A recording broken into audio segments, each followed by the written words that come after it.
Hello दोस्तों, स्वागत है आपका ज्ञान इंग्लिश विद ओमेंद्र में।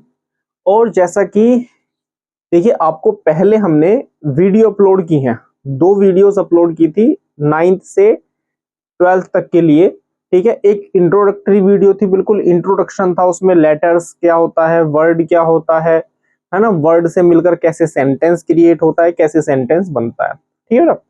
और दो वीडियो हमने अपलोड की हुई हैं अलग अलग, कि 10th का सिलेबस आपका क्या है और आपका 12th का सिलेबस क्या है, किस किस तरह से वो सिलेबस हम कवर अप करेंगे, किस किस तरह से पढ़ेंगे। एक लंबे समय से आपको वीडियोस नहीं प्रोवाइड करा पाए हैं, उसके लिए माफी चाहते हैं। थोड़ा हेल्थ इश्यू चल रहा था और रिकवर होने में थोड़ा समय ज्यादा लग गया है ना। लेकिन अब कोशिश यही रहेगी कि डेली आपको एक वीडियो हम टॉपिक पर, ग्रामर के टॉपिक पर डेली एक वीडियो आपको प्रोवाइड कराएं, जिससे कि आपका जल्दी से जल्दी सिलेबस कंप्लीट करा पाए और आपको एग्जाम में बेहतर अंक दिलाने के लिए, बेहतर मार्क्स लाने के लिए हम आपको प्रिपेयर कर पाए। वीडियो को लास्ट तक जरूर देखना है और ऐसे बच्चों को जरूर शेयर करना है जिनके इंग्लिश ग्रामर को नहीं पढ़ पाने की वजह से, समझ ना आने की वजह से, बेसिक जिनका बहुत ज्यादा वीक है, बेसिक बातें भी नहीं पता है। ठीक है, तो वीडियो को लाइक शेयर कमेंट करना जरूर जरूर कमेंट करना है, बिल्कुल नहीं भूलना है आपको शेयर करना।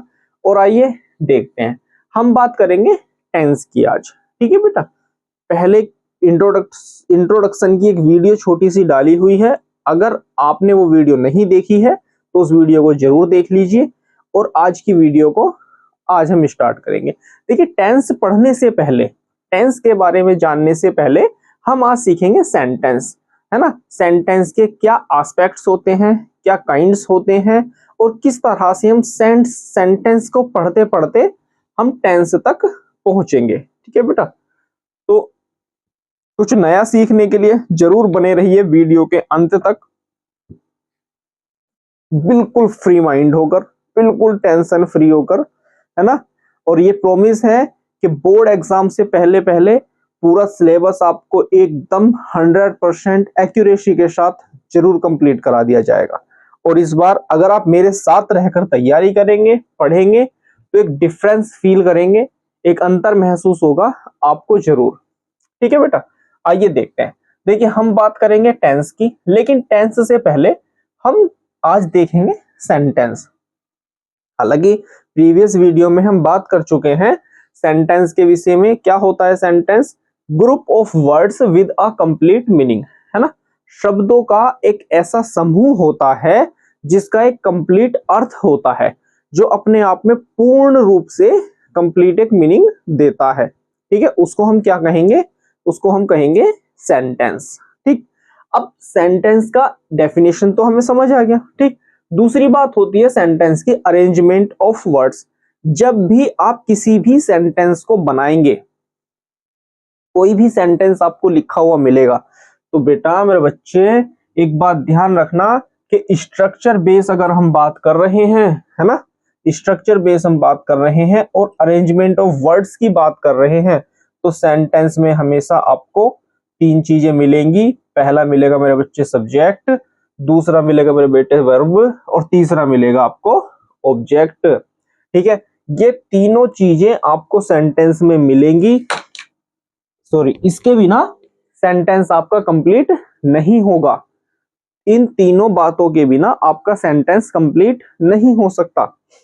ठीक है, अब देखिए, सब्जेक्ट आपको मिलेगा ही मिलेगा, वर्ब मिलेगी और एक ऑब्जेक्ट मिलेगा। अब ये जो आपकी वर्ब होगी, ये वर्ब बेटा दो प्रकार की होगी, एक होगी हेल्पिंग वर्ब और एक होगी मेन वर्ब। ठीक, हेल्पिंग वर्ब आपकी कौन सी होती है? बिल्कुल बिल्कुल एकदम बेसिक बात करेंगे, वहां से जोड़ने की कोशिश करूंगा आपको जहां चीजें आपने पढ़ी हुई हैं। कौन सी होंगी helping verb? Is, am, are, was, were, has, have, had, can, could, may, might.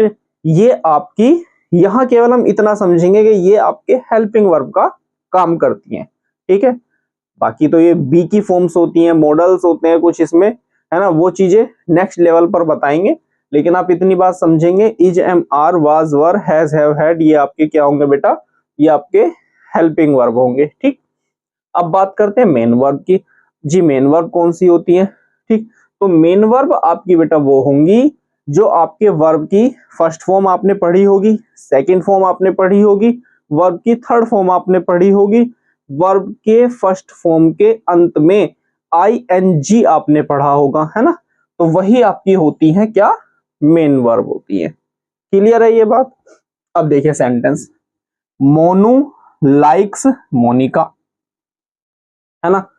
तो हमने क्या बात की? सब्जेक्ट, वर्ब और ऑब्जेक्ट, तीन चीजें हमें मिलेंगी। ठीक है, अब सब्जेक्ट ढूंढने के लिए हम क्या करेंगे?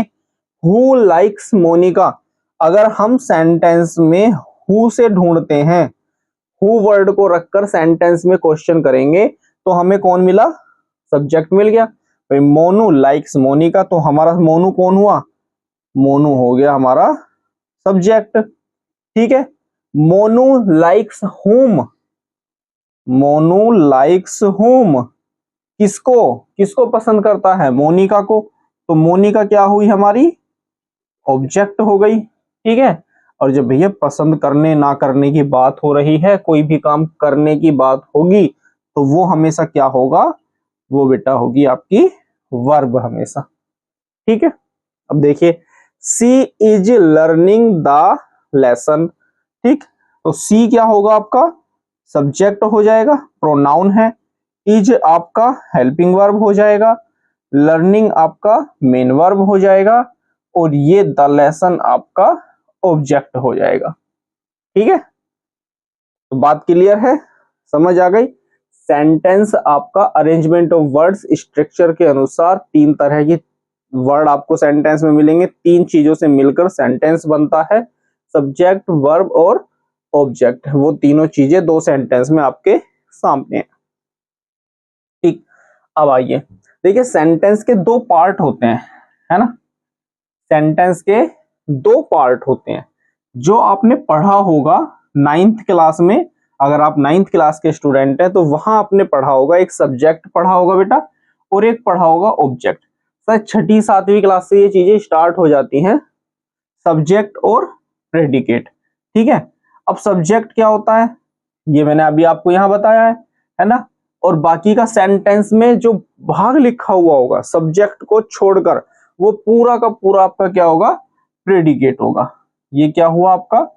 ये हो गया बेटा प्रेडिकेट, और ये हो गया आपका सब्जेक्ट।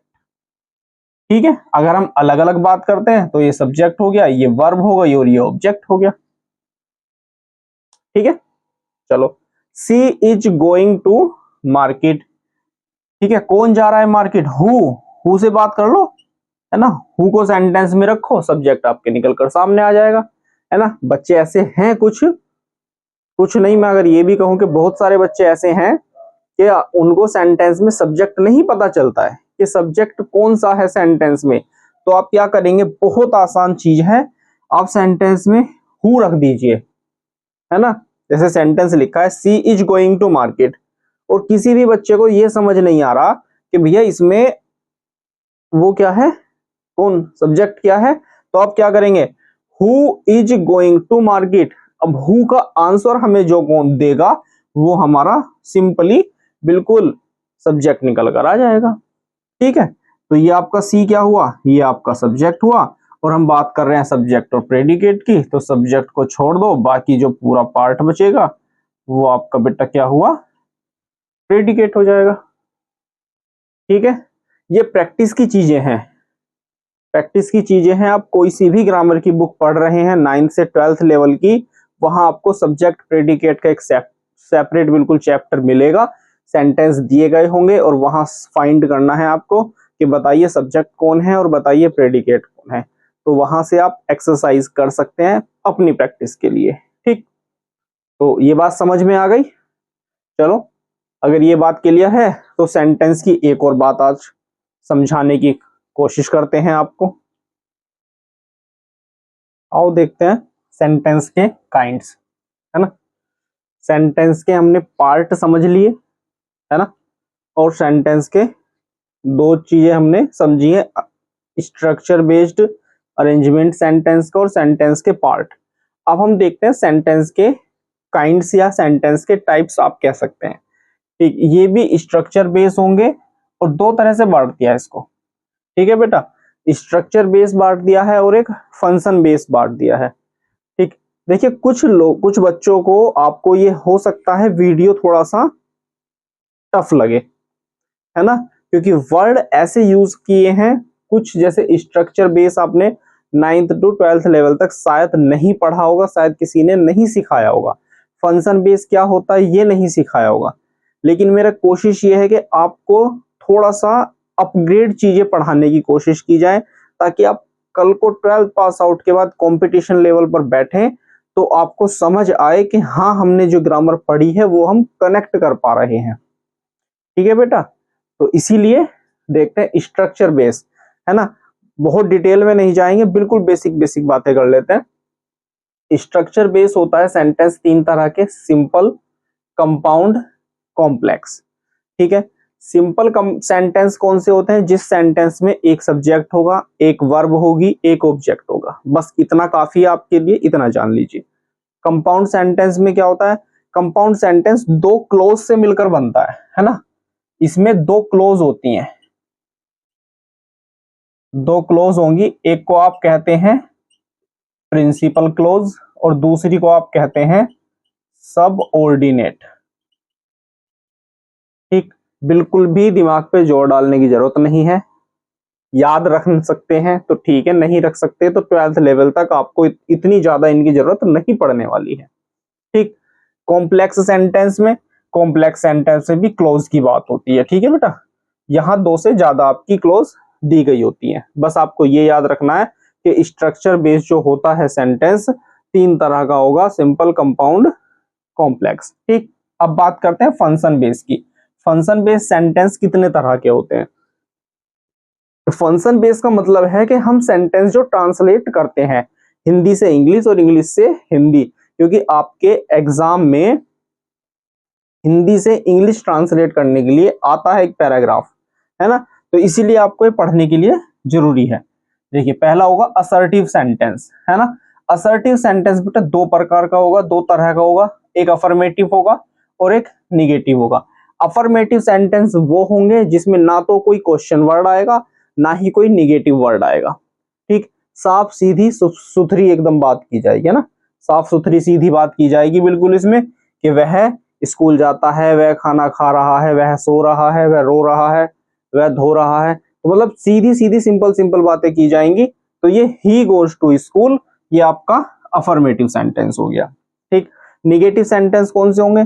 निगेटिव सेंटेंस वो होंगे जिसमें आपके निगेटिव वर्ड यूज किए जाते हैं। निगेटिव वर्ड मतलब नो यूज किया जाएगा, नॉट यूज किया जाएगा, नेवर यूज किया जाएगा, अनटिल यूज किया जाएगा, है ना।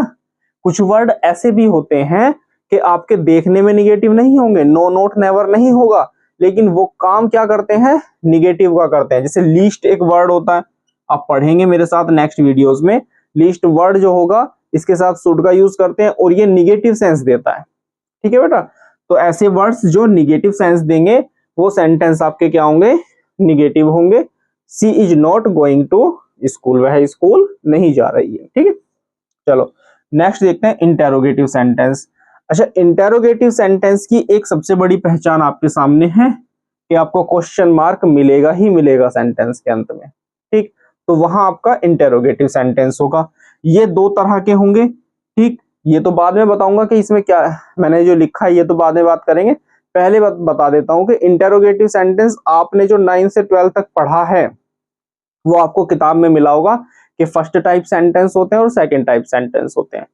ठीक है बेटा, फर्स्ट टाइप वो होते हैं जिनके शुरू में क्या शब्द आता है, सेकंड टाइप सेंटेंस वो होते हैं कि जिन सेंटेंस हिंदी सेंटेंस के बीच में क्या, कब, क्यों, कहां, कैसे ये वर्ड दिए गए होते हैं। ठीक है, तो ये बात तो वो है जो आपको पता है, जो आपने सीखी हुई है ना। लेकिन हम क्या बात करेंगे? देखिए, हम बात करेंगे क्लोज एंडेड से और हम बात करेंगे ओपन एंडेड से। क्लोज एंडेड आपके वही सेंटेंस होंगे जो आपके यस और नो में बात करते हैं, है ना, यस और नो में बात करेंगे, मतलब जो आपके फर्स्ट टाइप सेंटेंस होते हैं वही आपके क्लोज एंडेड सेंटेंस होते हैं। जो आपके सेकंड टाइप सेंटेंस होते हैं वही आपके ओपन एंडेड सेंटेंस होते हैं। ठीक है, जैसे डू यू लव मी, तो ये जो सेंटेंस आपका है हेल्पिंग वर्ब से स्टार्ट हो रहा है, क्वेश्चन वर्ड लास्ट में है, भाई क्वेश्चन पूछा गया है। अब या तो आप यस करेंगे, करते हैं तो ठीक है, हाँ नहीं करते हैं तो ना। तो यहां बात क्या हुई, हाँ और ना की बात हुई। क्लोज एंडेड या फर्स्ट टाइप सेंटेंस हो गया आपका इंटेरोगेटिव ये। ठीक है, अब सेंटेंस दूसरा देखिए, what are you doing today, आप आज क्या कर रहे हो, तुम आज क्या कर रहे हो। तो यहां आपको पूरा एक्सप्लेन करके बताना है ना। भाई कोई व्यक्ति आपसे आज का शेड्यूल आपका पूछ रहा है तो आपको क्या करना है, यहां एक्सप्लेन करके पूरा बताना है। ये आपका ओपन एंडेड सेंटेंस होगा। ठीक है, सेकंड टाइप सेंटेंस होगा ये आपका। ठीक, नंबर 3 बात होती है इंपेरेटिव सेंटेंस की। इंपेरेटिव सेंटेंस कौन से होते हैं, देखो सबसे बड़ी खासियत इस सेंटेंस की है कि इस सेंटेंस में जो आपका सब्जेक्ट है, हिंदी में आप कर्ता बोलते हैं, वो आपका छिपा हुआ होगा।